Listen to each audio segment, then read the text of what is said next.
एक सच्ची घटना बताता हूँ। एक डॉक्टर था, वो लोगों को ठीक करने के लिए अपने प्राणों तक की बलि दे दे ऐसा काम करता था। तो जिस एरिया में रहता था कई जगहों पे उसकी कार नहीं जा सकती थी, तो उसको पैदल जाना पड़ता था।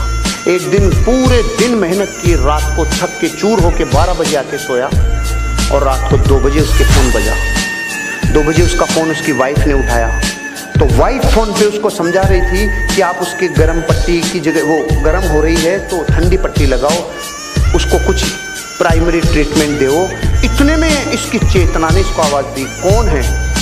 कि एक माँ है जिसकी बेटी बीमार हो रही है। उसकी चेतना ने पकड़ लिया कि कोई मेरे को याद कर रहा है। फिर उसने क्या किया, उसने पूछा कि कितनी प्रॉब्लम है, कि बुखार 104 डिग्री प्लस है। खड़ा हो गया, अपना बैग उठाया और चालू हो गया रवाना। वहाँ तक पैदल जाना था। तो जाते टाइम एक सुरंग थी, सुरंग में से जाते टाइम एक आदमी ने उसको आवाज़ दी, डॉक्टर। वो रुक गया। माचिस है क्या? तो उसने अपना बैग रखा, माचिस तिल्ली जलाई और उसकी सिगरेट जला दी। जलाते टाइम इसका चेहरा देखा, चला गया। फिर जब वापस आ रहा था उस लड़की का इलाज करके, वापस उसने पूछा, डॉक्टर माचिस है क्या? इसने फिर नीचे बैग रखा, माचिस की तिल्ली जलाई और इसकी सिगरेट जला दी। फिर भी चेहरा देखा, आगे चला गया। रात को 4 बजे 5 बजे जाके सोया। सुबह 7 बजे इसके ऑफिसर का फ़ोन आया, इसके डॉक्टर ऑफिसर का फ़ोन आया कि आपकी अर्जेंट ज़रूरत है हमें। रात को अपने ऑफिसर का किसी आदमी ने मार पिटाई कर दी, बहुत ज़्यादा घायल हैं। सुरंग में किसी ने इनको लूट लिया और इनको बहुत नुकसान पहुंचाया। इनका इलाज करने के लिए आपको आना पड़ेगा। तो पहले तो डॉक्टर ने जाके सुबह 7 बजे उसका इलाज किया अपने ऑफिसर का, और फिर पूछा कि इसका ये किसने किया? तो उन्होंने कहा कि जिसने किया था सुरंग में ये काम, उस आदमी को हमने पकड़ लिया, पुलिस के हवाले कर दिया। तो उसने कहा मैं उससे मिलना चाहता हूँ। ये गया और जेल में जाके देखा तो वो वही आदमी था जिसकी रात में इसने सिगरेट जलाई थी। तो इसने बोला, इसने एक ही प्रश्न पूछा जो आपके मन में भी आ रहा है कि मैं भी तो आया था, तूने मुझे क्यों नहीं लूटा?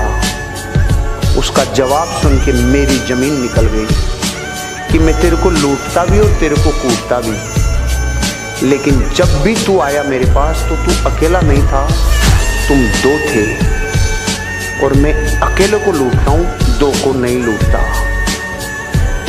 अब मैं आपसे पूछ रहा हूँ, दूसरा कौन? क्योंकि उसको ये पता था कि इस आदमी के साथ हादसा होगा जो अपने प्रोफेशन को इतना बेइंतहा मोहब्बत करता है। वो तो अकेला ही था ना, उसको थोड़ी पता था। उस दिन के बाद उसको यकीन हुआ कि जब मैं अपने काम को प्राणों से ज़्यादा पसंद करता हूँ तो मेरे को कोई पावर मदद करती है। मैं आपको ये कहना चाह रहा था कि आपका ध्यान इतना ज़्यादा मेटेरियलिस्टिक हो चुका कि आपको पावर शब्द पे विश्वास नहीं रहा। कि आप कोई कह रहा माचिस, कोई कह रहा है छाया। आपको ये तो पता है ना पावर्स होती है, तो यहाँ ध्यान क्यों नहीं गया? मेरा तो जैसे ही मैंने पढ़ा था ना ये स्टोरी, कि जैसे उसने कहा तू 1 नहीं तू 2 था, मैंने कहा भाई वो 2 ही थे भाई साहब। लेकिन डॉक्टर को थोड़ी पता चलता कि 2 थे कि नहीं थे। ऐसे आपकी ज़िंदगी में आपको भी कई बार प्रकृति मदद करती है।